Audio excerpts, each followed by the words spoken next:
y'all just win all the time. Must be nice. And it's like, actually, like, we still have to push ourselves very hard, like, real hard, all the way to the end. It's not like it comes easy.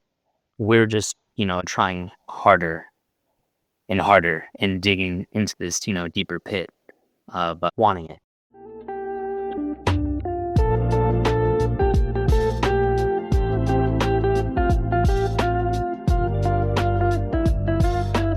Hey everyone, welcome to the Courtside Bike Polo Podcast. Your host Gavin here. I have an episode for you today. I sit down with Branden Lashua of Anchorage Bike Polo, of Seattle Bike Polo, most recently of Portland Bike Polo, and we talk all about his journey and his path from his beginnings in this game all the way to winning MVP at NAs this past year. It's an awesome episode, and we get into so much great stuff. Just sit down and give it a listen. You'll enjoy it. Full disclosure, I'm a 1/3 owner in North Pole Bike Polo. And honestly, I think it's great stuff. I always say it. If the aliens ever invade Earth and for some reason the future of the human race comes down to me beating them at bike polo, I'm grabbing a North Pole mallet. I find the combination of performance and durability can't be beat. Whether you're a rookie just starting out or you're heading to Worlds, NorthPoleBikePolo.com is the best place to get your polo gear. And I want to give them a big thank you for sponsoring this podcast.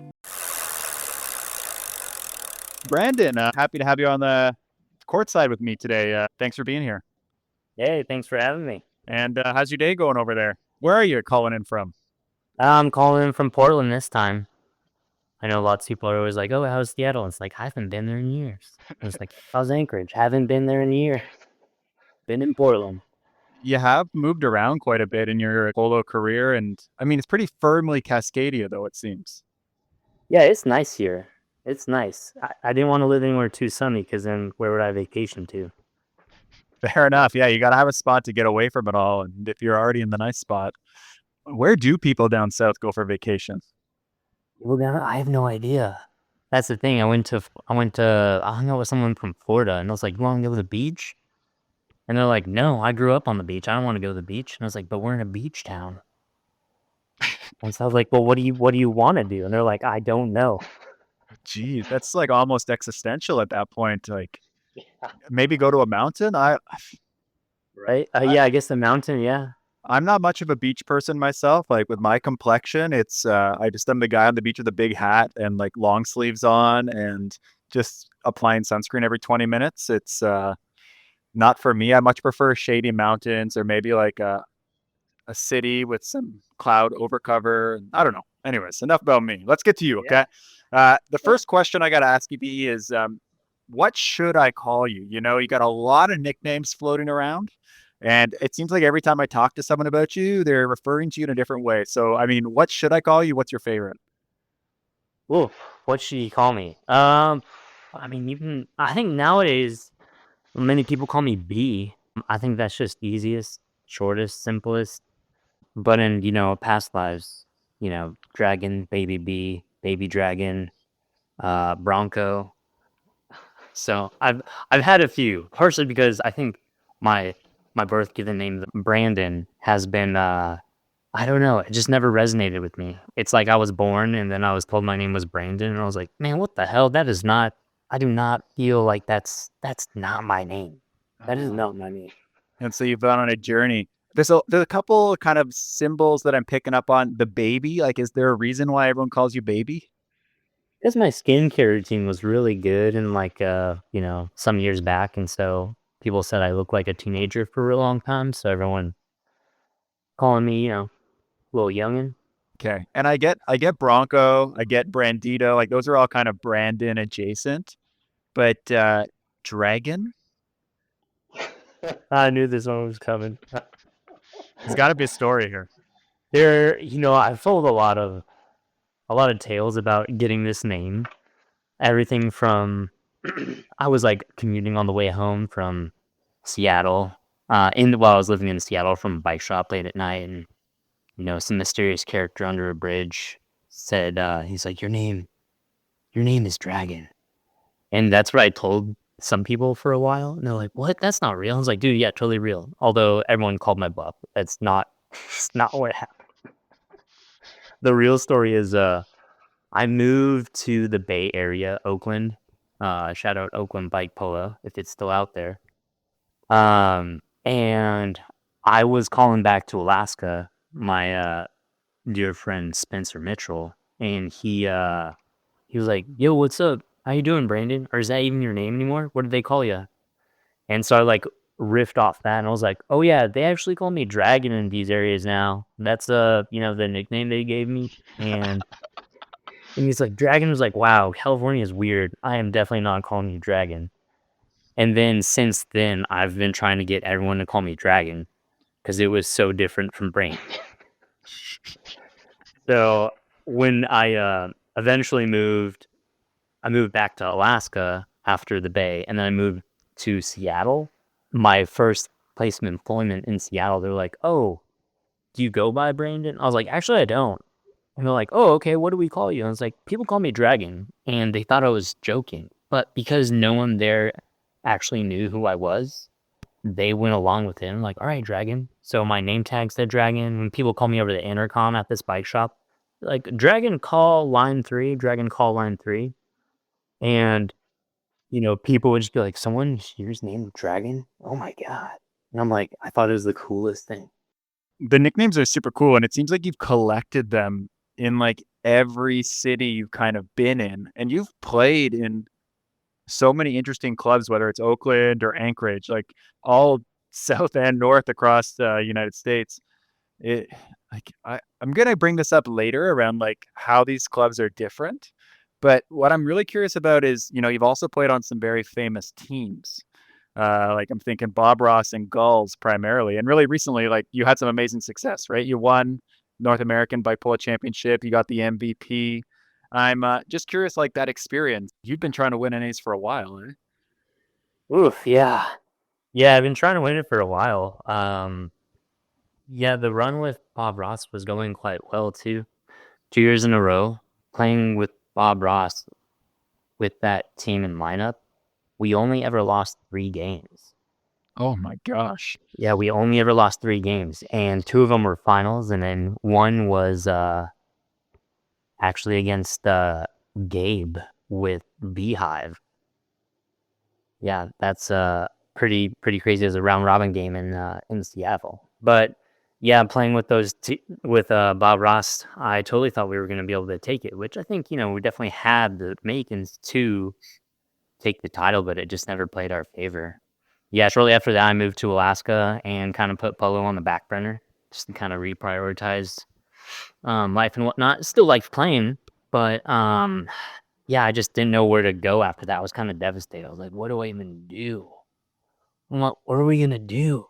So, I moved back to Portland and I was closer to, there's great polo here in Portland, but, Julian Aristio and I have been teammates for a long time. Yeah, where we were able to, get on a team with Carroll and Hammersley as well. And I was like, "Oh, that'd be a sweet team." So, locked that in, and, they practice, quite regularly, together. I try to make it up there as, often as I can. Yeah, this last year, it just kind of played to our favor, I guess. It's kinda unreal. I mean, I always know that we had what it took, but, with polo, just because you have the skill doesn't necessarily mean you're gonna take the whole kit and caboodle. Mhm. There's a fair share of, whether anyone likes to admit it or not, there's, like, a bit of luck in there too. So, yeah, so when it happened, I was, like, in complete disbelief. I actually didn't believe that we were going to be, NAH champions until I think, like, 2.5, 3 minutes left in that final game, and I was like, "Oh, crap. We might actually, like, take this thing," because we were up a couple points, and I was like, "Oh, I think this is it. I think it's happening finally." So, yeah, I couldn't believe it. I couldn't believe it, and it was awesome to share it with, the teammates to get up to that point. And people couldn't have been happier. I remember walking around that tournament and just talking to people around there like, "Hey, if we don't win, we want, Gulls to win," you know? These, like, Bob Ross guys, they've been on the brink so many years, and I think everyone felt those losses to, the Control and to Mosquito, and then, the Gulls is made up of I mean, 3 of those players were on the original Bob Ross team, right? You, Julian, and Chris, and to see you guys finally get over the edge, I think put a smile on a lot of people's faces. Yeah, I wasn't expecting that reaction, to be honest, because I mean, I guess in past times, everyone's eyes kinda rolled or glossed over when they're like, "Oh, yeah, Bob Ross, they're doing pretty good." And a lot of people are like, "Yeah, whatever, they should be doing good." And it's like, yeah, but it's still a lot of work. Whether we're a good team or not, it's still we still have to push. I think that's one thing that maybe, um, newer teams or teams that maybe aren't as successful may see is that they're like, "Oh, y'all just win all the time, must be nice." And it's like, actually, like, we still have to push ourselves very hard, like, real hard, all the way to the end. It's not like it comes easy. We're just, trying harder and harder and digging into this, deeper pit of, you know, wanting it. Yeah. Yeah, I can totally get it. I mean, anyone who's played at NAs knows, like, there's a lot of good teams out there, and there's a lot of players that want it really badly and are putting everything on the line for it, and everything's gotta line up day up, right? It takes a good bounce in some games, it takes commitment and preparation, and you guys did it all, and you really pulled ahead. I mean, watching you guys down the stretch, there weren't many close games. Brandon, you in particular, you had some really outstanding performances, which led to that MVP. I think the amount of goals you scored down the stretch in each of those games is pretty remarkable. Oof, yeah, it's Sorry to gas you up like that. I know I'm probably making you feel uncomfortable, but it's true. yeah. I mean, it always does feel cool to score goals, win games, that sort of thing. But I wasn't. I guess in the moment, I wasn't really thinking too much about it. I'm just like in each game, I'm like, all right, I do what I can to like serve my team, and I give them something to work with, and I just try my best for each game, and if we win, that's great, but out of every win even, there's still parts where it's like, "Oh, I wish I did this better, wish I did that better," and so, kinda don't get too caught up in each game in the way of it's like, "Oh, yeah, we, like, killed it that game. We made a bunch of points that game." Just like, "No, on to the next one." No, it's not done till it's done. So, Right, trying to right. count those chickens before they hatch. So I mean, yeah, you've learned that over the years, I'm sure. I've experienced the same thing. You gotta keep it one game at a time. I know it's a cliche, but I mean, people say it for a reason. yeah. Yeah, it was really funny at the, like, the awards ceremony as well. I'm sitting next to Carol and Jordan Bowden, our, ever so wonderful president, was making announcements and was like, "And the MVP is going to be," and I'm like, "Going to be? Going to be who? Who's it going to be?" And Carol turns to me and was like, "To you, you dork. Get on up there." And I'm like, "Oh, me, that's me." And so I I heard murmurs of people saying that, but, I didn't believe it, just because, I recognize I worked hard and I accomplished, but there's so many other players out there who I feel were also, like, so deserving, like, watching from the sidelines, seeing the battles, from the side of the court. It's just, it's cool to see these new players coming in and, like, kinda make a name for themselves. We had quite a bit of upheaval this year at NAs. I mean, some of these teams that just came out of like even Gravitas coming from like not making day 3 in Salt Lake City to 3rd place. Um, or that Great Lakes team that I'm blanking on their name right now. Oh my gosh. They played outstanding. Amok? Amok, yes, with Yeah. Carlson's, yeah. Like just 2 teams that I don't think people would have put in maybe outside just inside the top 10, but in the top 5. Yeah, Yeah. pretty remarkable stuff. Yeah, oh, it was so good. It was so good to see them up there. Once I saw Gravitas, like, get their result, I was like, "That's awesome." It hasn't been a Midwest team on podium in some time, so I know they're super stoked and they have great chemistry on the court, so and Amok too. It's just like it's so great to see. It's the teams you wanna see win. They just When they're winning, bike polo's doing good. Let's talk about goals a bit more, okay? I just want to know, like, kind of what was the prep for goals for that tournament different in any way than for Bob Ross or for Plan B or any of these other big teams you've been on? Um, Prep wise, well, I mean, prep between Bob Ross and goals, the way that's gonna differ is, really proximity. Me being in Portland, I'm a lot more hands off and, just playing here in Portland, kind of with whoever's playing here. Versus when I lived in Seattle, we'd be practicing as a team, at least once a week, sometimes twice. And getting that familiarity with Bob Ross was huge. In fact, it made us so familiar with each other that we kind of got to this point that emulated, dare I say, kind of the Guardians, where the Guardians wouldn't even talk that much when they played polo Mm, because they're so familiar with each other. Bob Ross started to kind of become that in the way of we're so familiar. We knew what was going to happen because we've just been around each other so much on the court. Whereas now with goals, Carol, Chris, and Julian, they all practice in Seattle on a weekly basis. But here in Portland, there's a little bit different stuff going on because of, well, to be honest, the court, Alberta. Uh, yes. the court here is the seventh player in the game. The Mhm. the surface is so bumpy. Some of the corners are so chunky. You need a mountain bike for some of these corners. Sometimes the Seattle play style isn't to your favor because the ball bounces around so much that sometimes it kind of plays favor to those who hold on to the ball longer or make less pass plays. Whereas up in Seattle, the court up there is like really smooth. And when you pass the ball, you can expect it to go in a straight line all the way across the court.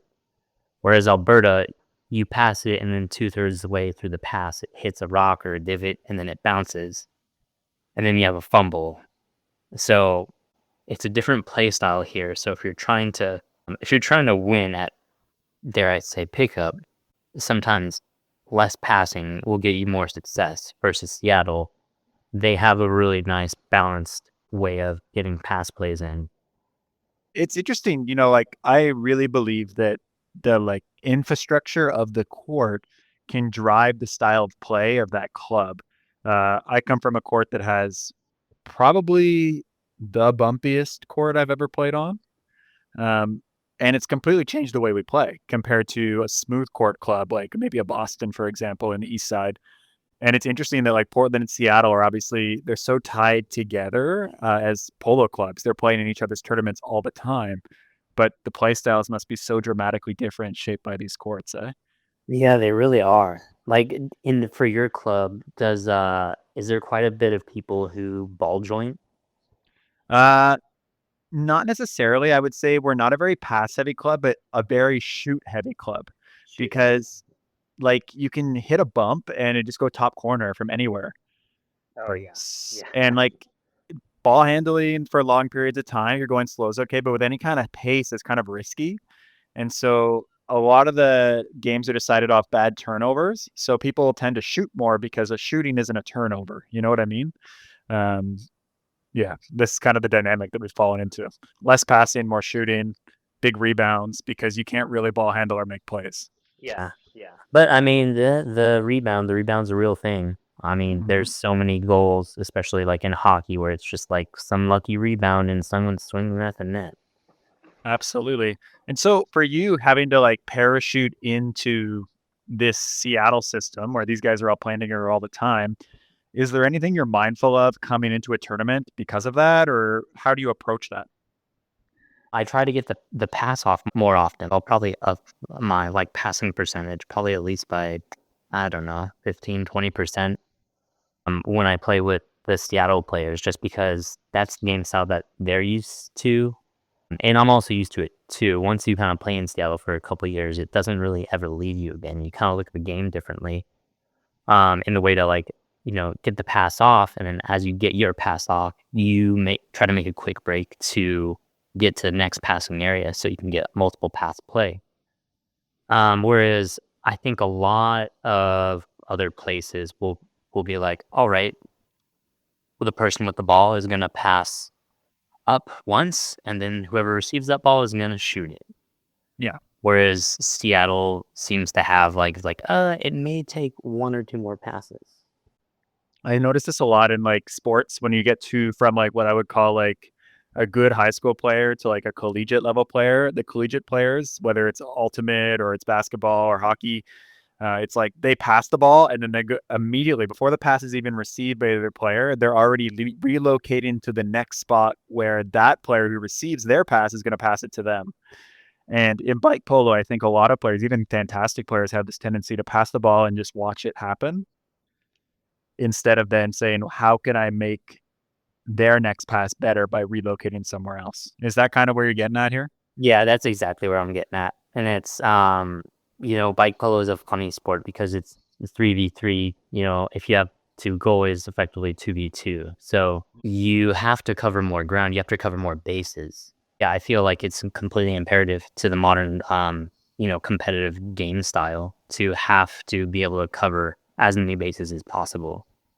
Can't just let one person take up the court anymore because people are getting so good at defending, especially with European defense. European defense, they're at the forefront of competition for sure, and they're coming up with more and more creative ways to kind of hold down defense.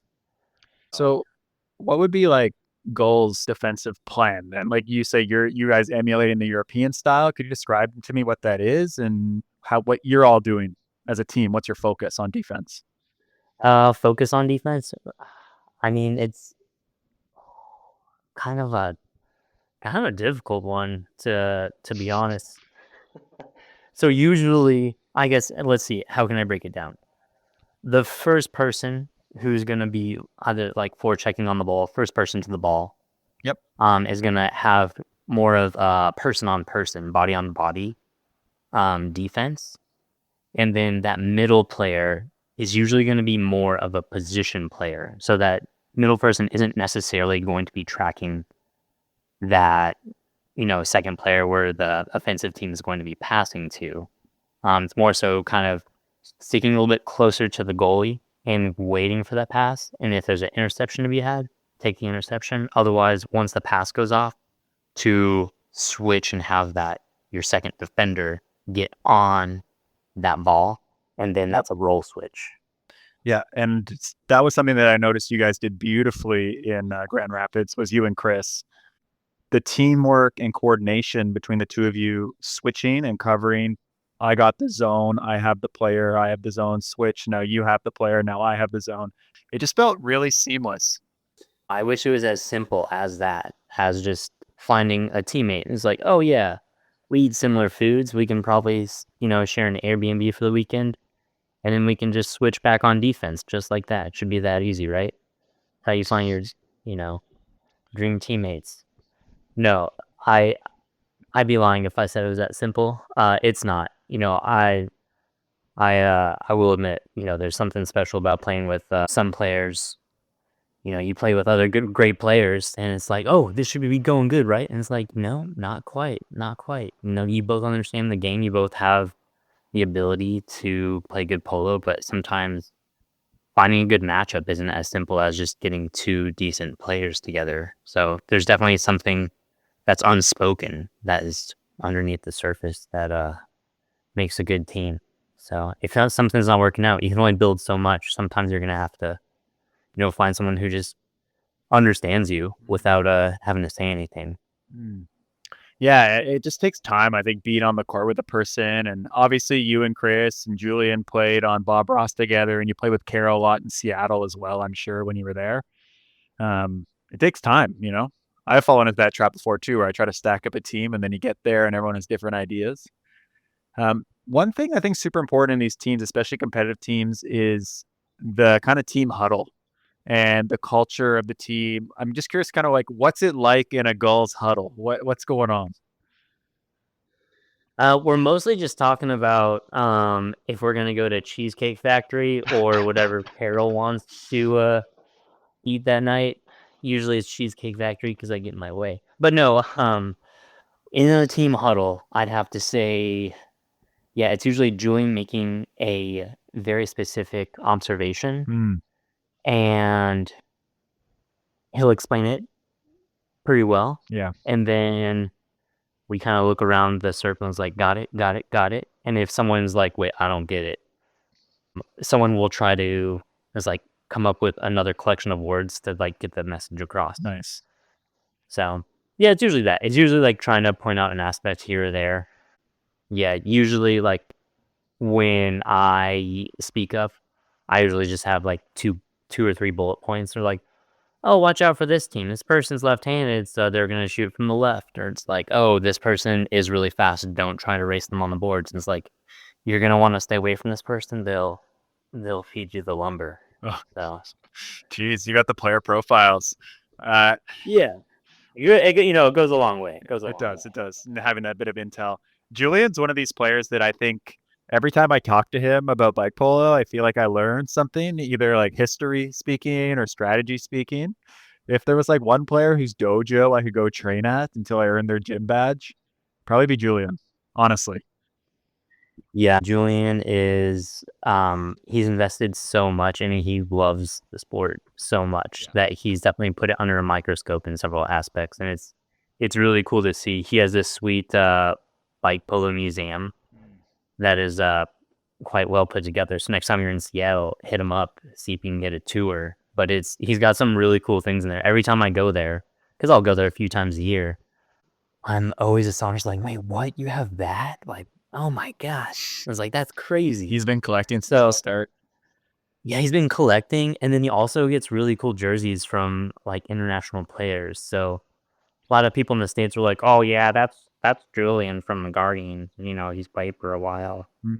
And people just make the observations like, "Oh, that's cool." But then you take Julian to Worlds, then all of a sudden you have people crawling out of holes and like, "Oh my god, it's Julian Aristio," and it's like, "I've watched you since I was 13 years old Yeah, yeah, on the internet play polo." And, people are really jazzed to see him just because he has quite the legacy. yeah. He's a legend. And he's had a lot of influence on the sport too, which I don't think people realize. He's So a wealth of knowledge. I encourage anyone, like if the time is right, have a chat with Julian. And the time is right, and that's not you first year players. That's you play a year or two, yes, get your teeth kicked in, you get taught by your local club, you beat your local club a bunch, and then go to join. yes, yeah. He's got a look for you. Definitely, yeah. He's not the 101 class. He's No, no, no, definitely not, for sure. yeah, He's a Yoda, not Obi-Wan. Um, yeah. okay, well, that's pretty cool. And then you guys went to Worlds, right? And I didn't wasn't even at Worlds, so I'm curious. I saw you guys in the round robin did quite well, actually. And I know you probably had high expectations, but from my angle, it seemed like pretty well done. It was a really tough tournament. Curious, what was your takeaways from that event? How do you feel it went? How'd it go? Yeah, as for playing, it's as soon as we started it, we were put on the scenic route to play some of just these awesome teams. Yeah. And when I say awesome, I mean not the easy ones. So it was just like, oh, we're gonna play this team. Oh, wow, that could all right. And then after that, we're gonna play this team. It's like, oh wow, okay, cool. Like another European top 5 team. So it was one match after another, and I felt like we didn't have much. We didn't had a hard time finding any of those wild card teams. It's like a wild card team would be nice just to kind of warm up with. That could be nice. Yeah. But it was one game after another, and it was awesome. Every match was difficult, and that's honestly like what I wanted. And I was like, well, for any chance at winning worlds, you just have to beat everyone. To wish for an easier route would be, I don't know, a discredit to the team. It was a wild path. We played Vanguard twice. We played Arta twice. We got to play Nebula. Um, Jeez. all those games are great, and it's the thing that breaks my heart is I want to play these teams. I love playing against these teams. But it only comes, every other year. And so Yeah. it's like, it's in the heat of the moment. It's like, I wish, it was kind of like a professional sports schedule where it's like, oh, the Oilers will play, the Boston Bruins, 4 times this year. I was like, oh, Goals gets to play Vanguard 4 or 5 times this year until quote unquote the playoffs or world championships. So each game is, very concentrated in the moment, in the way of just consequence. So playing them, you gotta learn quick. You can watch all the videos you want of them on the internet. It's nothing like the real thing. No, it isn't, and it doesn't even translate, like, until you go there and you play against these folks or even just players that, like, if you haven't played at NAs before, like, you watch, they're not doing anything I can't do, but then you get on the court and the speed and the execution, it's just completely different. It's very true. I remember watching the final from this last year at NAs, and I was, scrutinizing, my playing. Like, all right, what can you do better? And just like just trying to stay on like Daniel Rano's wheel. Mhm. It looks like it's just two people are just really close to each other, and it's like it looks like nothing's happening. But then I think back to my own personal recollection. And I'm like, I'm pedaling so hard to keep up with Daniel Rano just to like stay on Yeah. his wheel, and I don't think people realize how hard I need to be trying. And so much of polo at that level where everyone can do everything is like, I can do this. And so you have to, so I'm going to go this way to make you move so I can get back to what I want to do. You know what I mean? Like there's a bit of like mental kind of chess being played between the players and how they're positioning their bikes. And that doesn't translate on camera at all. Yeah. If, especially with players like Daniel Rowano, where you're very concentrated on not giving him breakaways and things like this. Yeah, it's a whole game of mental chess that adds a whole level of exhaustion and intensity to the game that if someone's watching from home, they're just not seeing. Yeah. Oh, for sure. And that's yeah, getting back to Worlds, it's yeah, being there was awesome. It's great to play all those teams. Playing against Dead Rappers, it's just like, wow. You play against them, you're like, yeah, that makes sense how they're world champions. They got just so much tenacity on the court. It was awesome to play against. But really, anyone in that top 10, I feel, of worlds could have taken it. So many of those games were so close. It really could have been anywhere. Like you have top NAH team goals. We tied for, I think, ninth. And then Yep. you have, I think, what was it? Vanguard got seventh, tied for seventh, I want to say. And then Nebula, I think Nebula tied for ninth as well. And I was like, and that was Euro number one. Yeah. So it's like, it could have been anyone. Um, When you say tenacity on dead rappers, like what do you mean? Like what about their play style is tenacious? Tenacious. So when you get the ball at pickup, you're just like, oh, I got the ball. It's like, I'll turn around and I'll look up the court and I'll make a pass. That ought to be nice. Well, when you're playing against dead rappers, it's like you get the ball and all of a sudden you don't have any time to think. They're already Yeah. there. They already have a mallet on yours. They already have a body in the way of where you want to be. And guess what? If that person failed to get the ball from you in that moment, let's say it's Doty. Doty's swinging around. He comes by. He tries to get the ball. He doesn't get it from you. Well, you turn the other way. All of a sudden, Emmett's there, and Emmett's, down your throat. And then you're like, the hell, I can't even breathe with the ball over here. Which is, it's awesome. They have a really good coordinated rotation, on their Yeah. prospect. So, It's not a lot of teams play that kind of like swooping forecheck style. You see some, like you guys play it a little bit here and there. Obviously, Dead Rappers does. I would say who else would I put in like Fathoms might play that style a bit here and there. Maybe Demon Heart to a lesser extent. But like I'm starting to see more and more teams doing this coordinated kind of like alternating diving kind of forecheck and then sinking back into what you described earlier. Do you think we're going to see more of that moving forward now that Dead Rappers and even Mongrels did it before are doing this at a high level? Are people going to copy that, you think? I think in order to be a successful team, I think that's going to have to be. a play style that you're gonna have to adapt. Because I remember back in like 2016, a strong defensive team could like easily win a tournament because they would just Yep. lock up double stack goalie with like a very tight first defender there, and then they would just go for a breakaway, dunk it. That's that. Well, nowadays it seems that more defensive teams, although they may be able to, hold off some goals every now and then, um, yeah, it's not as effective as it used to be because you're getting more of these teams that are more offensive, whether that be a stronger forecheck and or just they're able to peel apart the defense a lot more. Europe does Mhm. this very well with kind of disengaging their second goalie. So they do a thing where they come up with the ball even when there's a second goalie and they're able to pull that second defender off to one side and they pass it to the other teammate where they get a one-on-one with the Yep. goalie. Breakaway. Yeah. One timer across. Exactly. So they're doing a really good job of that. And I think, yeah, you look at Pantheon as well. Pantheon does a really good job at just like coordinating, picking apart the other team. So I think defense, everyone needs a defense, but you're going to need both the sword and the shield. Mm. To So slay the dragon. Yeah, yeah. you're going to need both. You're going to need both. You can't just have, one thing nowadays. You need different looks for different moments in different games.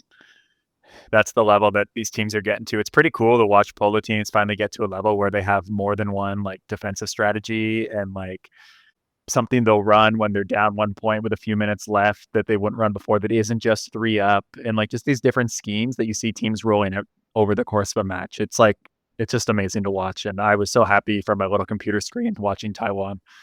Um, I'm curious. I know a lot of people are like, what's next? Like, is Gulls coming back 26 for NAs, wherever that might be? Are you going to build a new team for the next world cycle? I know a lot of teams kind of every 2 years, it's a whole new thing. What's next for you? Yeah, no, we're gonna run out this next world cycle. Tentatively, that's the plan right now. So, Okay. yeah, we go into Cascadia this year. We'll also be doing extracurricular qualifier in Southwest as well. So we just got approved on registration for that, which is sweet. So we'll be going down to Great. Salt Lake City again. And then, wherever NA's is, we'll most likely be there. I have a wedding to go to, not my own, someone else's. So hopefully it falls on a different one or I was in that boat last year. there are I'm several still people in that boat. Yeah. I'm still hearing about this wedding I missed from my wife's best friend, and I deserve every minute of it. But I Yeah. couldn't pass it up. I mean, I don't know. You wait all year to play NA. It's tough to like. I'm gonna do a whole other podcast on how to balance a long-term relationship with bike polo. Oh yeah. That's Oh, that's the topic we all need. that'd be really useful. Really, it's really helpful. But yeah, No, it's a it's a bit topic. bit tricky that one, bit tricky with the weddings and whatnot.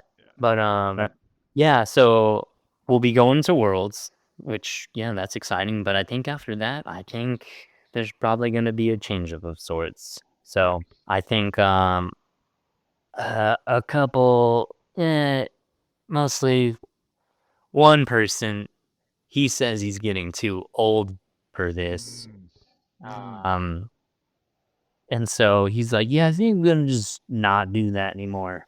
So his name's Chris Hammersley.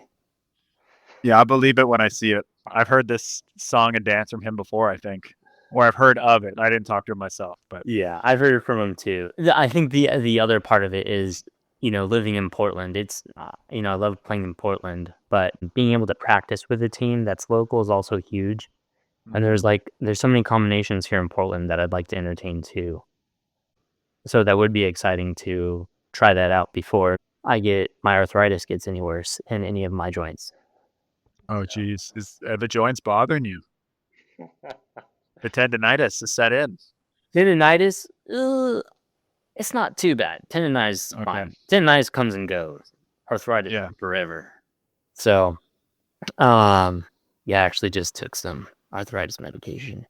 But I mean, I think it's fine. I'm gonna be fine. I only have so many years left playing the game. But then again, I mean, look at Look at Arlen. Arlen is 45, maybe 46, still killing it. And you should see Robbie Eccles in our club. The dude's 47. Oh my gosh, yeah, he had that crazy jackknife at NA's. His Yeah. body hit the ground so hard, I was like, "I'm pretty sure there's a crack on the ground." Like, gracious. If anyone could crack the ground, it'd be him. The dude is so powerful at 47. He's still just So a powerful. machine. Yeah. Yeah, it's so cool to see Robbie Eccles out there. I told him when I saw him, I was like, "Dude, it's freaking stoked to see you out here because he has a Yeah. sick hockey style and just, yeah, just a unit of a player." He's someone that whenever I go to a tournament with him, first of all, he's just such a positive, bubbly attitude to have on your team, which is like fantastic. But also just like so many people are just coming out of the woodwork wanting to shake his hand and Oh, saying, like, yeah. back in 2008, I watched you, man. So And I'm true. like, jeez, it's crazy. And it's crazy that players like that and Julian too could have played in that era. And then now are like spinning on their frames like ballerinas, pivoting around the court, scooping. Like they don't like they're doing all the new stuff too. It's incredible to watch, and it gives me hope that in 10 years I might still be playing too. Yeah, it is really cool to see, really cool to see. So, yeah, legends amongst us. So, yeah, who's the next one now? Who are the next players? Oh, I'm talking one right now. I want to hear about your legend. Let's get it down right here. Like, My legend. how did you find bike polo? Everyone, like, I want to hear this story. Like, where did you learn about this, and how did you start playing? Let's see, where did I learn about this? I was at a party at my friend from high school's house in 2013. It was the second Saturday of June, 2013. I was at a friend's house party, bunch of friends were there, and everyone's getting excited, at a party, and he's Mm, like, "Hey man, I'm trying to like do new stuff." And I'm like, "Oh, cool, like what new stuff?" And he's like, "Well, I played basketball. I don't want to play basketball. I want to do something different." And I was like, "You heard of bike polo?" And I'm like, "What? What's that?" And he's like, "I went by the park strip and they were playing it downtown." This is in Anchorage, mind you. And nice. so I was like, "Yeah, sound great. I'll be there. When do we play?" And he's like, "Tomorrow." I'm like, "Oh man." I was like, "Dude, it's like 3:30 in the morning. Are you sure you want to play tomorrow? It's already tomorrow. It's today." And he's like, "Yeah, dude, we'll get some breakfast and we'll make our way over there." And I'm like, "Oh god, okay. All right." So the next morning comes and yeah, we make breakfast and we drive over and I just have like this raging headache. I'm in his like passenger seat. I'm just like, "Dude, I don't want to go. I want to go home and go to sleep." He's like, "No, dude, it's going to be sweet. I'm so pumped." I'm like, "Dude, how do you have this much energy? We like only got 4 hours of sleep." So we rolled up to yeah, Polo in Anchorage, and I immediately was like, "Oh my god, this is it. This is this is awesome. This is super Nice. cool." I just meeting like all the people, you know, Will the Bill, Spencer, Travis, Tara, um, all these just super funny people.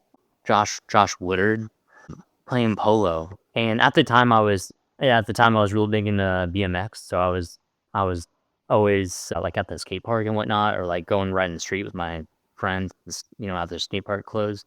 Yep. But I started to kind of drift away from like that crowd just because they just wanted to more so smoke weed and hang out at the skate park than actually ride bikes. Mm, So I kind of just lost my appeal because I actually like wanted to do stuff.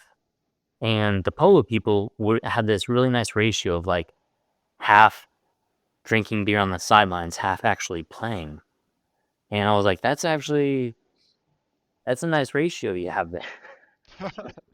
we get So to ride bikes yeah, and drink. yeah, we can do both. We can like hang out and like do the Mm, actual thing. So yeah, I I went and I was like, I'll be here next week. I'm stoked.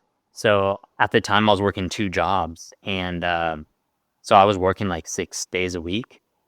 And because I didn't know what else to do. I like just graduated high school. I was like, I'll just like make money.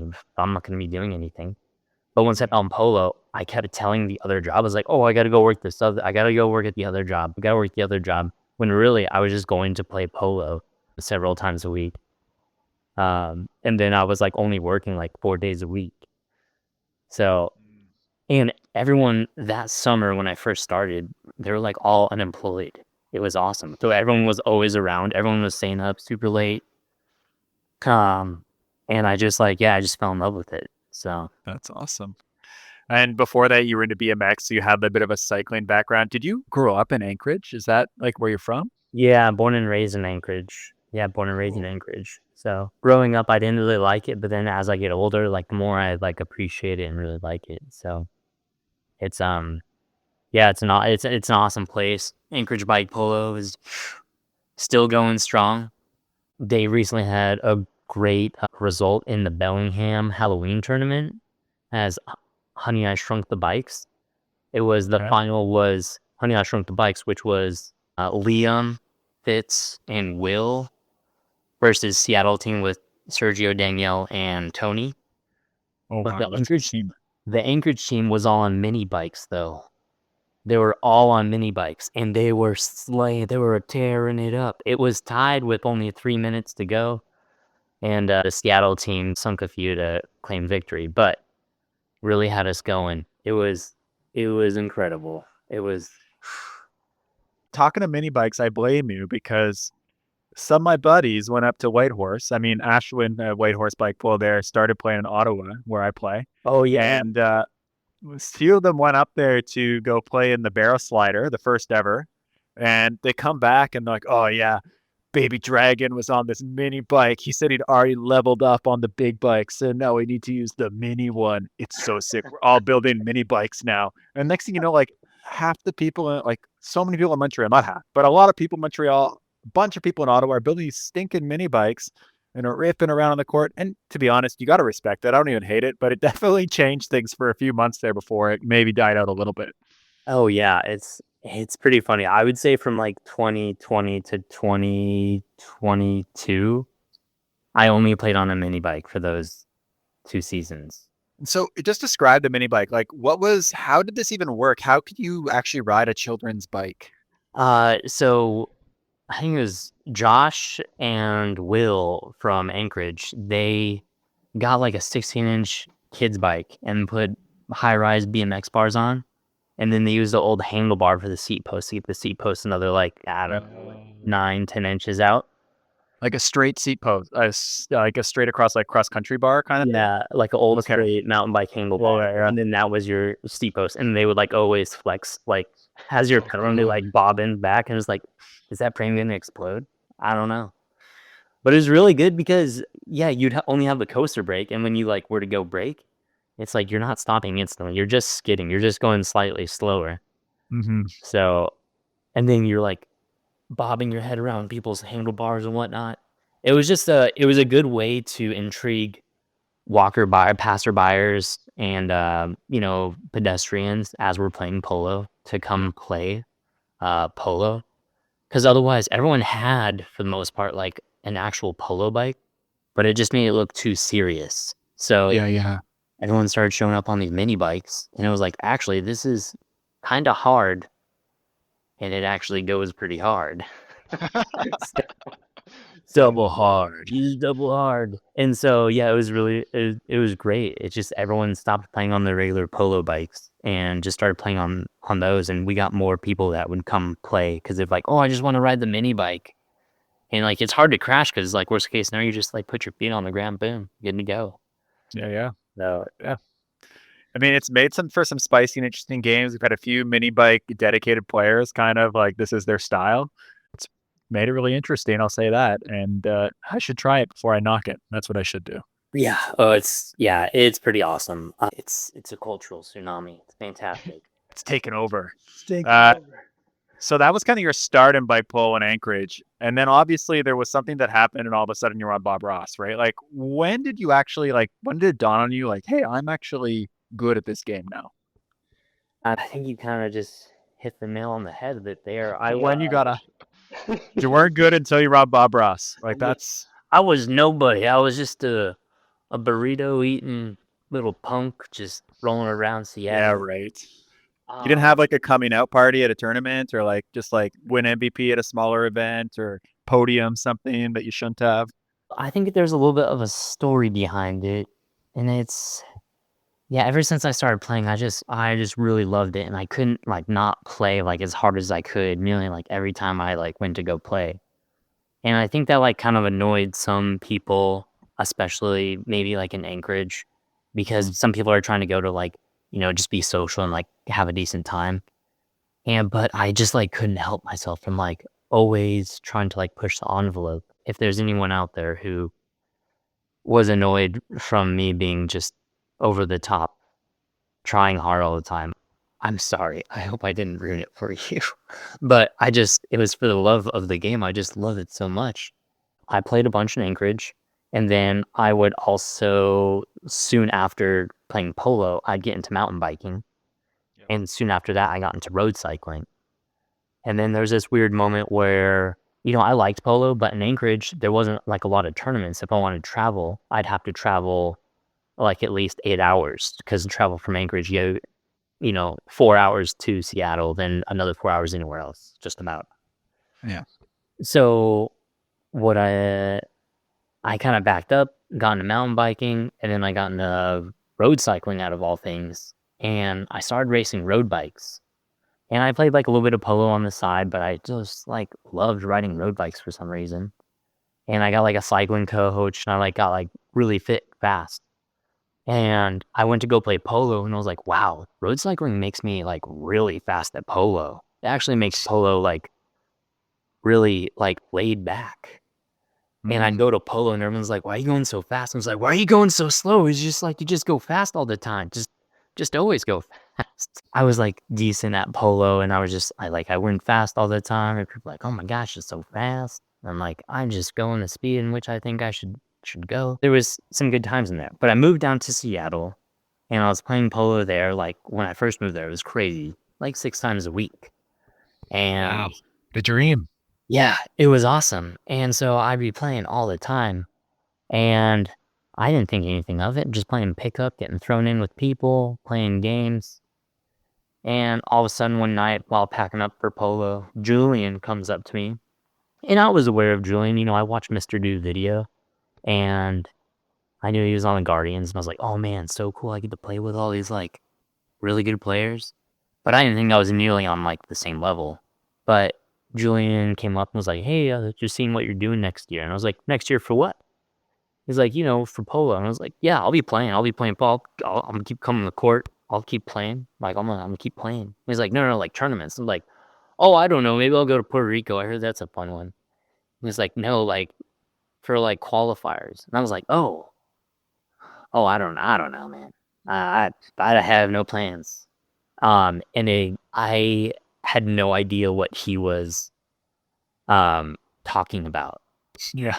And he was like, "Well, if you wanna play together, let me know." And I was like, "Yeah, I'll think about it, thanks, I appreciate the Jeez. thought, but, I don't know." So that night, I go home to my roommate, Scooter Mm. Sackerson, God bless him, he's a wonderful dude, and, I was like, "You know who asked me to play with him?" He was like, "Who's that?" I was like, "Julian, you want me to play on Bob Ross?" And he's like, "Dude, seriously?" I'm like, "Yeah." I was like, "Is that a big deal?" He's like, "Dude, are you kidding me?" He's like, "Dude, anyone would kill to, like, get asked to play for that team, like, that's, like, a very, like, successful team, it's like, that's the team, dude. That's the team." I was like, "Why would you say no?" And I'm like, "Uh, wait, so this is, like, a good deal?" He's like, "Dude, you're not gonna get a better deal. There's nothing better than this right now, that's the top offer." I was like, "Go tell him yes." And I'm like, "No shit, huh? Huh, that's crazy." So next time I see Julian, I'm like, "Yeah, you know what? I think, let's try it out. Let's try it out." Trying to play it cool, eh? At that point. I was still in shock. I like didn't know what to think of it Yeah. And because I didn't see myself as that good of a player. I wasn't like very self-aware. I was just like, oh, I just play the game and I, do what I can. And at the time, I didn't really have a huge concept for, what I was doing on the court. I just knew like put ball in the net, put ball in net. mm. And I was like, it's that simple, right? Well, not so much. Julian would eventually be like, watch out for this, notice this, don't do that, do this, and do this, don't do that, do this. Consider this, also do that. I'm like, all right, I'll do those things. And then I did those things, and I was like, oh, wow, it makes polo a lot easier if I do all those things that you told me to do. Yeah. Yeah, he's a good person to have at your back when you're learning, you know? Yeah, so Julian just used me as like his guinea pig puppet, and I was like, oh wow, yeah, if I just do what Julian says, things go pretty good. And they have. I mean, it's gotten you pretty far. So Julian's one of these players that you kind of looked up to, obviously. But are there other players that you would watch and kind of like want to emulate their style? Or, I'm just curious, who were those people for you? Oof, yeah, I think when I first started playing, it'd be like actually people like in Anchorage, like Will the Bill. He's just a crazy wild man on the court. You watch him play, and it's just he knows what he's doing. He knows what he wants. He does it in an awesome fashion. What a force. And then Spencer Mitchell, when I first started playing, he like communicated so well to his teammates, like what to do. And I was like, wow, how can he be talking and playing at the same time? That sounds so hard. But that's been something that, I will have to utilize quite often. And it's gotta try to emulate Spencer. And then seeing Travis Morin from Anchorage, he has this like stoicism about him where he just like takes the ball, kind of like Jake from Arizona, where he just like kicks the ball and is like, oh, it doesn't look like he's gonna do anything, and then all of a sudden shoots and it makes it in the net. It's like, I didn't even know there's a lane to shoot there. What the hell? So yeah, those were like my first idols. But then, once I got a little more into polo, I'd say Koyo. Koyo was a big one. Yeah. Some people, oh God, I met a couple of players recently who have like started and they don't know who Koyo is, and I'm like, my heart was like, what the hell do you mean that you don't know who Koyo is? There's never been a player with more style. Like, Yeah, just every time you watch these old Bob Ross games, and every time like Coyle touches the ball, the anxiety level of the other team is just peaks all of a sudden. He's the apex predator on the court at all times, scoring threat. You know what I mean? Just like oh it's yeah, still this way in Boston. If he show up and he manages to come out, it's just like as soon as he gets the ball, the mood changes. oh yeah. It's He plays for incredible. keeps. He plays for keeps. Yeah, he's got such a nice like touch on the ball. Like some of the older Seattle crowd, Koyo and like Dustin Riggs. Yeah. When they touch the ball, they touch it so intentionally and they touch it at like the right speed every time. They like very rarely whiff it. They're like always in control of when they touch the ball, and it's I could only wish. There's some kind of intense energy they bring to the game. Like their face when they have the ball too, it just communicates like, I don't know, murderous intent. But for the ball Yeah, and the net, It's not yeah, for anyone else around because Koyo's so nice. But yeah. They definitely yeah, play with conviction. It is, yeah, it's amazing. yeah. It's awesome. So yeah, those were huge. Idols I would look up to. The other one I think more contemporary would be Dodie. I love watching Dodie play just because he doesn't give whoever has the ball any space. He's like, I'm up in your shiz, and there's nothing you can do. He just like immediately limits like 90% of your options. Mm, So yeah, I really admire that play style, and just how he's so good at that. yeah, incredible player too. Yeah. And one of the best goal scorers out there, and defense too, right? Him and Emmett, that combination it's been the combination. Yeah, it's been super good. So Yeah. yeah, but to be honest, there's just so many players out there. There's like a piece from everyone's game that I like look at and I'm like, ooh, like I would like some of that, or I'd want some of that. Everyone's got a little bit of magic that they bring to the game. So I've been there before, like on YouTube late at night, like watching videos, scrolling, like, okay, if I can take this guy's like backhand and then use like this person's pivot on the crease, then I can combine. You know what I mean? There's like yeah, so many things you're trying to build your creative player, but I mean, it's tough. There's so many things you can get better at all the time. yeah, there's so many things, and you can only play one position, so to speak. You can only be one person on the court at a time. Yeah. There's always That's one of the things. There's always a job to fill. There's always a job. There's like no downtime in the game, really. Yeah. I buried this in the podcast, but we got to talk about Lobster Corp. Okay. Lobster Corp. I mean, people haven't heard of it over here in North and East Side, I'd say, as much. Maybe some of the East Side guys, but yeah, what is Lobster Corp? Why don't you tell me? Lobster Corp is a small whatchamacallit, small company, I guess you could say, small design, operation. Project. Yeah. Yeah, project between Julian and I. We've been trying to update the old Guardian's head from when they were green to kind of just the evolution of it. Because that head's always been like the go-to for a lot of Pacific Northwest players. Mainly more so Seattle. Here in Portland, people do like the stubbies quite often just because there's a little more ball jointing with a rough surface on the court. Yep. But in Seattle, it's very popular to have the smaller diameter, a little bit longer head. So yeah, what we wanted to do with the Lobster Corp was to pretty much just revise and optimize the Guardian's head, or now known as the Donata Tutori.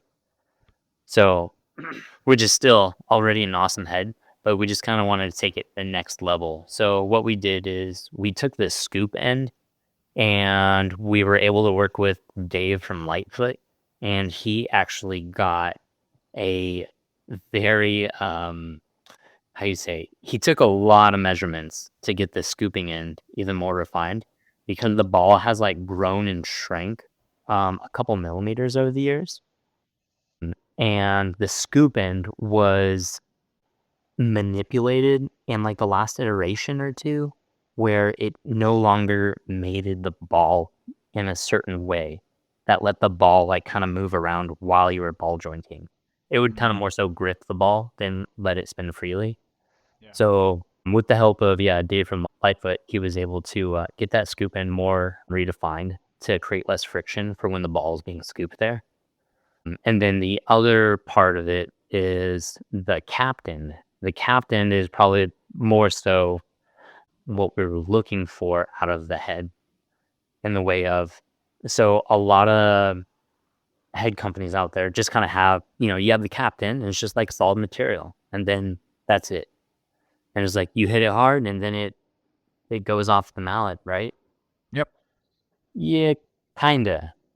What if the ball is softer? If the ball is softer and you have that regular thickness capped end, if you hit it hard to a certain extent, especially on a softball, the ball kind of curves around the side, and that's how you kind of get a deflection or a slice out of the ball.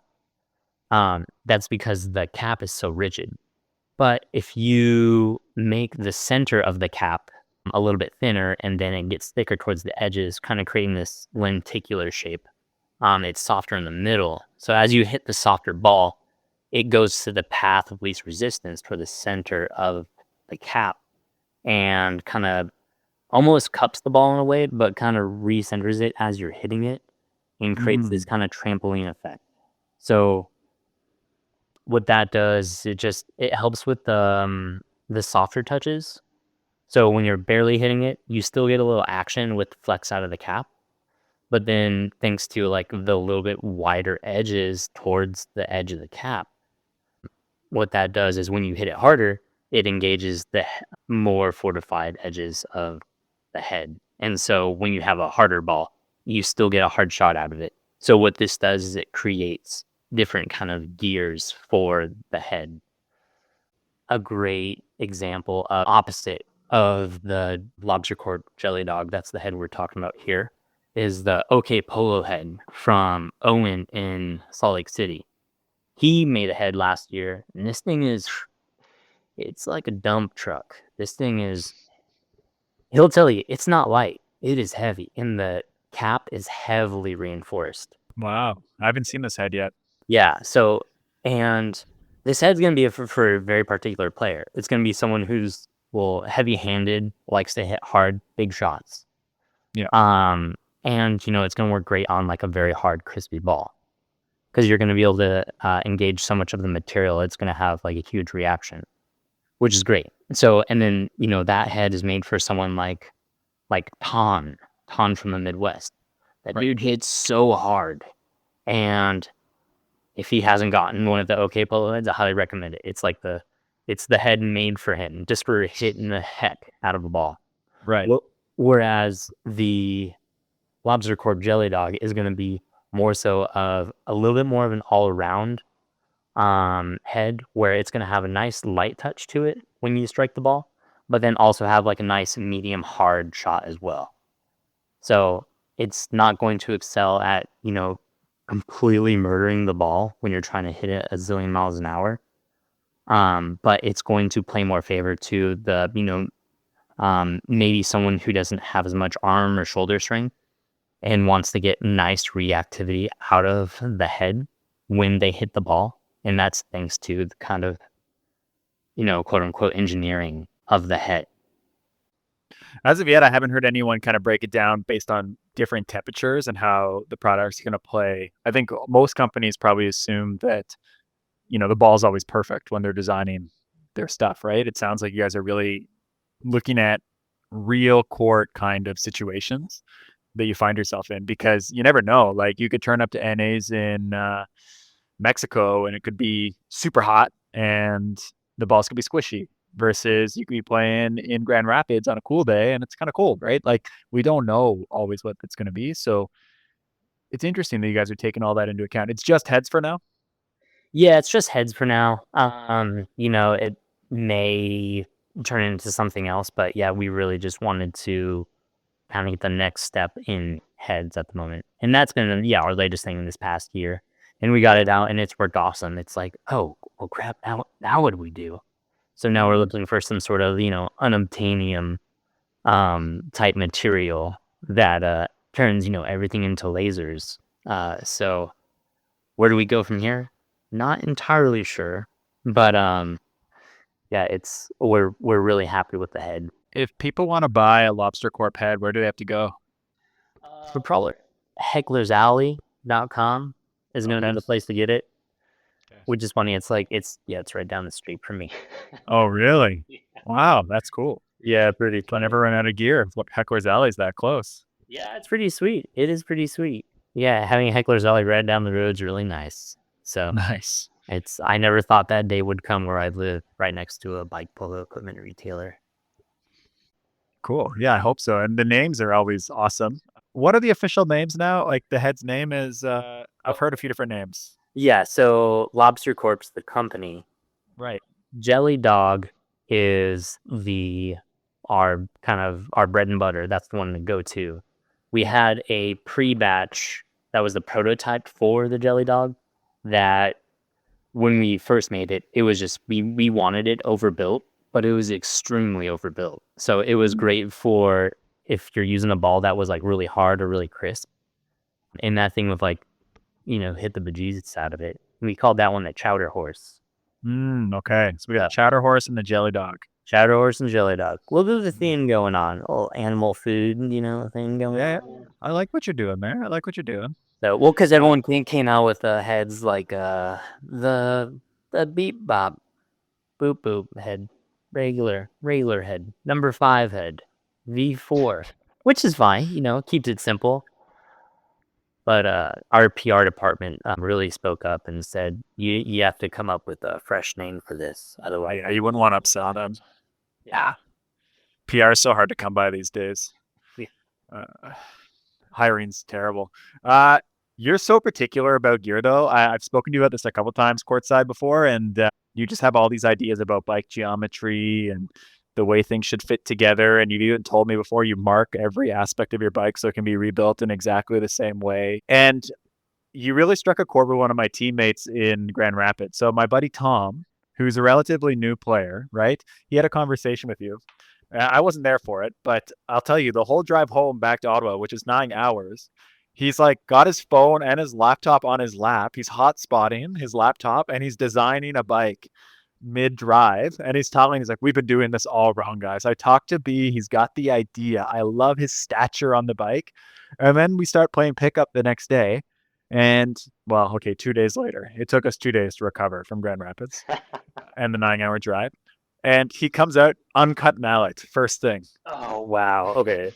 And I was like, dude, you went from okay, I'm gonna say in centimeters here, everyone. So 106 to 120, like that's 14 that's about 6.5 inches of difference there, right? Just the top of That's my head. drastic. Very And drastic. everyone in the club is like, what is this guy doing? Uncut mallet. But obviously you and Chris were using uncut mallets. No, No? no, mine's Do cut. tell. I Yeah, cut. like a half centimeter here, like a Yeah, it's about quarter inch. a centimeter and a half. I think I Yeah. run it at like 114, 115. Okay. Okay. That's a Yeah, fair chunk off, actually. Okay. it's a fair. Yeah, it's a fair chunk off. I believe it might be. It might be more. I can't. Yeah, I can't remember. I make them in batches, so like every time I get mallets, I like buy like 5 or 6 of them, like cut them all in the same size. But yeah, Chris runs his uncut. He wants longer as well. He wants to go even longer, which it doesn't affect him playing. It affects my ability to sleep at night the longer it gets. But yeah, I don't know. I don't know if I can go longer. I've had my mount long for quite some time though. And then I notice a lot of people like there's like making I don't want to say making excuses, but they're like, "Oh man, yeah, you beat me because your mallet's so long." I'm like, "Well, you can make yours longer too, right? Like you can make it even Yeah. longer than mine." Don't listen to those guys. And I mean, I take no offense. I just thought it was funny. It was like, "Oh, it's just because I have a long mallet." That's right. I was like, and that's how Andrew Whalen has always won because he has such a long mallet. I was like, no, his mallet is like it's like 2 feet long. It's very Yeah. short. Even like I noticed just watching a tournament today on stream, like Quentin Bouchard was playing. I was like, his mallet's shorter than everybody else's too. Yeah, yeah, it is. But one of the best shooters out there for sure, right? So Yeah, Quinta Bouchard, yeah, is not a long mallet. Also, because that's the other part is Quentin Bouchard plays with a milk mallet. mhm. Um, if I'm not mistaken. And those mallets play differently than like per se the Donatas. And the like Voltige and the Praps. Like the Voltige and the Praps, extremely flexy. Whereas the milk is on the opposite end of the spectrum, where it's like a very rigid shaft that has like Extremely no rigid. flex at all. Yeah. So I feel like if you play with a milk shaft, it actually plays better when it's shorter. Just because you get like a very direct hit out of it. Whereas the Donata is kind of like in the middle. There's some flex, but it's not like the most flexy. Yeah, yeah. The milk shafts are wider, like it's just a thicker cylinder, like a diameter across. And I think that gives it a lot more rigidity, even if the walls are sometimes thinner than a Donata. They came out with some very thin walled shafts at one point. Yeah, they came out with it's like 0.6. yeah. Ugh. So and the milks are hard to bend back. Like once they get like a bend in them, especially if it's kinked, it's like oof, that's it. Don't bend it back, you'll snap it. Yeah, yeah, yeah. The kink is the death nail of the aluminum mount. Some you can kind of get away with it, but not for long. It'll catch you eventually. Yeah.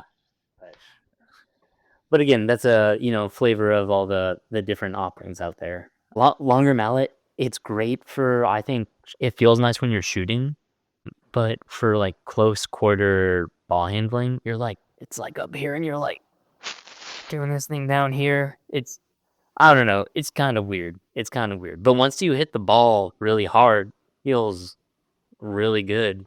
Feels really good. I don't know why Chris does that, but he's all about it. He loves it. Yeah. Is it Tar frustrating is it too now. Yeah. Palm does it too. Yeah. And he seemed to think it was the way afterwards. So he's like, oh, I can touch everything on defense now. And I think it does have like it's not as good for getting like any sort of hard shot off like in the offensive zone. Because then you require that much more real estate to swing your mallet, and so that can be difficult. Or if you're trying to like weave your way through, sometimes it can be difficult to get that in there. That's what's made I feel Andrew from Control Fathoms so successful over the years, is that he's able to have like such precision with his mallet, being so close to the ground and so in there, and he can just like pull back like a foot or two and take like this small shot, and it's just very accurate. most of his goals, like if you watch, they're like medium shots or even taps. He's getting a lot of breakaways, a lot of like small gaps, hitting the shot through. instead of these like big rippers that you're seeing from quarter court or half court, right? I feel the same way. Like in my game, like I use a shorter mallet because I just think it helps my not only my shot accuracy because it's just smaller, but also like my shot speed of release. Like if I see a half wheel gap open up, I feel like if I have a half second, I can get it off quicker with a shorter mallet than with a longer one. Oh yeah, If the mallet has to travel further. yeah. I definitely feel that it takes a lot less to get that thing moving real quick. I was gonna say going back to the long shot thing. It's becoming more and more of a thing, kind of like hockey. It's like the slap shot isn't becoming as effective because the goalies are getting so good. So it's like now you have to set up like a tricky like play to like get the goalie to move around or shift focus, and then that's how you get like a better shot. It's not necessarily the hardest shot, but it's more of the setup. Do you ever think there'll be a time where you have like teams that are so well organized that you'll have like one long mallet person, one short mallet person? I don't know. E-bike. And then the goalie's head is the max max length because it's like, I don't know. I just wonder if this will happen eventually where because there's already people leaning towards certain positions on certain teams, kind of preferring to be in certain areas, but if we'll ever get to a place where even like the mallets and the equipment are teched out, like in lacrosse, they're all using different lengths of sticks. I I think there's something to that maybe yeah there can be teams that can get away with that for sure. Like you have David Barga who pretty much 90% of the time, 95% of the time is always playing goalie. So and he doesn't really need a long mallet. He plays with quite a short mallet as well, and just doesn't need to be long, just wide enough to seal up his 5-hole. But if the goalie had an 8-foot mallet, they could Yeah. reclet the whole net. True, and it's horseshoe shaped, so it goes around the sides. There's no rules against it. I've done it at pickup. So, yeah, there could be, but kind of going back to dead rappers, there was, pretty much anyone could be any position at any time except Doty being goalie, because that's weird. So, I don't think I ever saw Doty in net once. But, that's not against him. I just think it's funny. It's just like, yeah, maybe it's best he's not there. Maybe it's best. The versatility, I think, is a huge factor because it also adds like a layer of ambiguity for the offensive team coming with the ball. They're like, oh, I'm playing up against this player. They'll just, do this. They only do this. And it's like, oh no, all these players can do all of these things. I think there's definitely some merit in that. The interchangeability too in your schemes can be really helpful. Yeah, could. We've covered so much ground here. Anything else? Any other topics or plugs or things or hot takes you need to get off your chest? Topics or plugs? Oof, that's a hard one.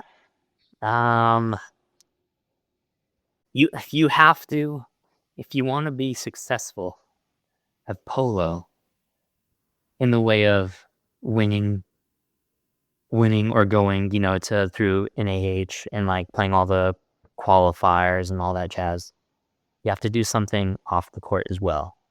You can't just only play polo. You got to put in time in the gym, put in time playing a different sport, do something to stay versatile, something to keep your mind sharp, but also, your body in tune as well. I think some people get like so focused on playing just polo that it kind of puts them in like kind of this bird hole. And it's like, nah, gotta take a step back, but also, make sure the rest of everything else works, such as, your body. You got to do cardio. Cardio is huge. I'm a big advocate for, making sure you can get your cardio in. That's going to be huge because especially with like older players, as their baseline fitness starts to, drop a bit, they also get smarter. So they get more efficient. They're necessarily not the fittest, but they just become smarter. And you can beat them via fitness. So up and coming players, don't forget to hit the gym or, do at least some cardio. I think that's a huge thing. One of the things that stands out to me about when I watch you play is you bring a lot of physicality to the game. And I don't mean like body checking or anything like that, but just like, there's a lot of strength to how you play the game physically. like how quickly you can brake and then brace your torso with one arm against your handlebar.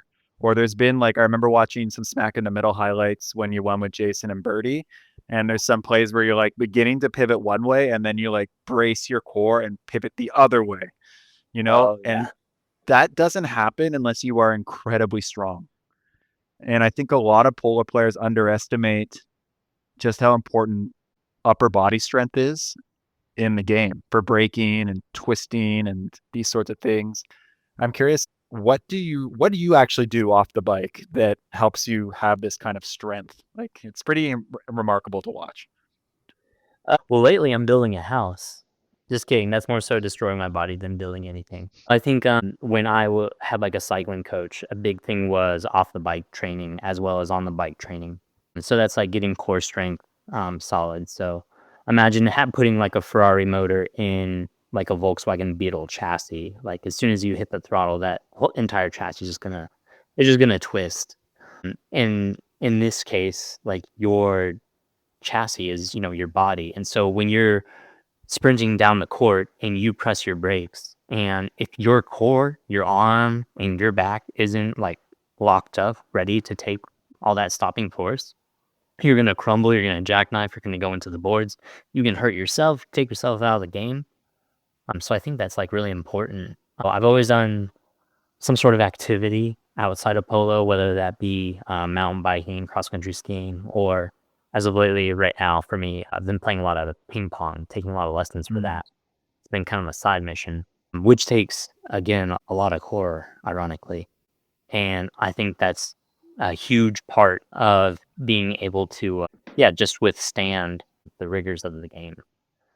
So yeah, I kind of glaze over it in the game, and then, you know, I get like some success here or there. I do well in the tournament, and like, I'm so good, I probably don't need core anymore. So I stop doing core exercises, and then I go to play again. I'm like, oh man, I'm like, every time I break, I just feel like a gummy worm in the sun. Mm. Yeah. And it's like, oh, it's because you haven't been doing your core exercises. Remember how you thought that was fake news? It's not fake news. It's a real thing. And now you know Damn. state the consequences. You're talking to a guy who never trains core. Yeah, because it's not fun. It's I do like, like low back and hips work and hamstrings, but never my abs. I don't know. Maybe I should take it up. yeah, abs. So I like get this. I never do crunches. I No. never do crunches. Counterintuitive for cycling in general. It's more so like leg lifts, or if you're like hanging, you like do like reverse crunches where you pull up your legs off to the side and alternate, Russian twist, things like that. Yeah. And like plank and plank variations. I think those things are huge to kind of keep your body in check, keep you connected to the bike in I'll, those high stress I moments. do a lot of bracing stuff. Like I'll get my gymnastic rings almost to the ground and then I'll do like a plank on the gymnastics rings Whoa. and I'm like wiggling and planking. I guess that's core, I guess, but it's like stabilizing through the shoulder as well. Yeah, Yeah, that's I think great. about Yeah. this stuff a lot. Think about this a lot. Interesting thing about me though, I don't know if you knew this, but before I played polo, yes, I raced mountain bikes, but probably the thing I was best at was actually table tennis.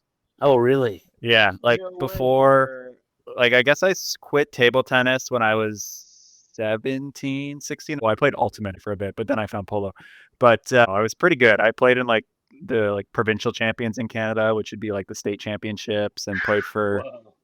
played for my state team or the equivalency. Yeah, it was really fun. I was So the fun. tallest dude on the team by like a solid foot, though. Being left-handed in table tennis also a big deal. Oh yeah, no, that is a big thing. That is a big thing. It's Yes. just like, oh, cool. Now I have to remember to do things on the opposite side in which I like would usually intend to. So yeah, I didn't know that. Wow, that's pretty cool. I I love it. when I quit to play ultimate and rugby, uh, like I really haven't touched the paddle since, to be honest with you. I mean, I played once or twice, but like it's been a long time now. I've always wanted to play since I was like a little kid. But it's always been like kind of on the back burner. And then I like kept finding blank space in my schedule, and I was like, I gotta fill this with like something that I've been wanting to do. And it's like, it's time. It's time. So now I take lessons like once a week, and I play like mini tournaments a couple times a week. Nice. Yeah, my story is very well similar in that a bit different because I was a teenager when I picked it up. I remember there was this one summer, I think I was like 15 years old, and my next door neighbor was 16, and we would hang out, and we were so bored, right? We were like, oh gosh, we have nothing. He's like, well, my dad has a table tennis table. So we like rolled it out into the driveway. And all summer, we just sit out there with lemonade and like play table tennis for like 7 hours a day.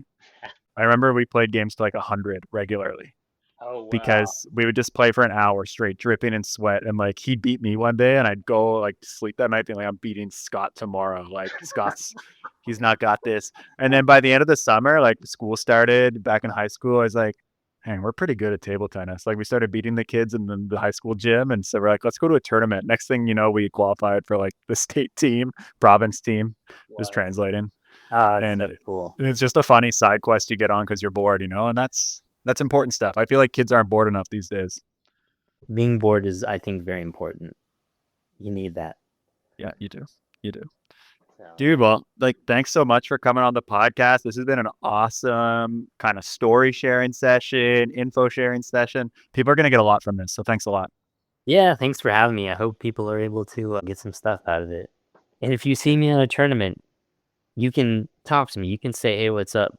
I'm really bad at talking during tournaments because I'm usually, like we're just talking about, being bored.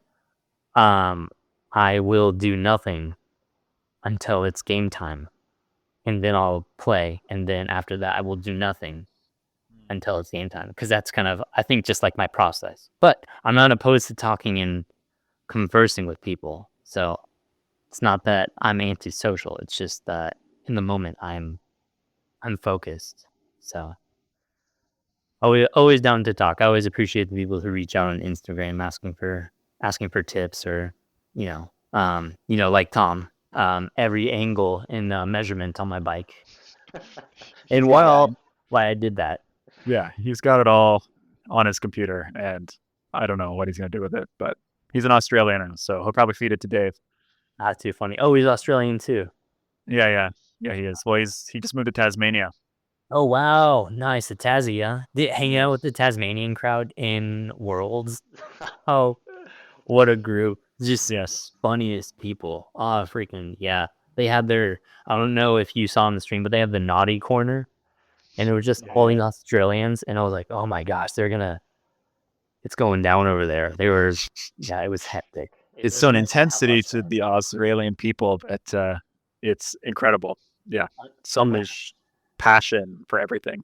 Yeah, it really is. I love it. I love it. Well, I hope to see you at the next World. That'd be sweet.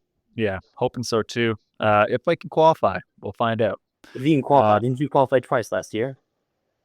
I mean, I did qualify last year, and I qualified for Perpignan, but I didn't qualify before that. So Ah, okay, fair enough, yeah. So, We got to get to NAs first. Don't count your chickens before. You said it earlier. yeah, it's true.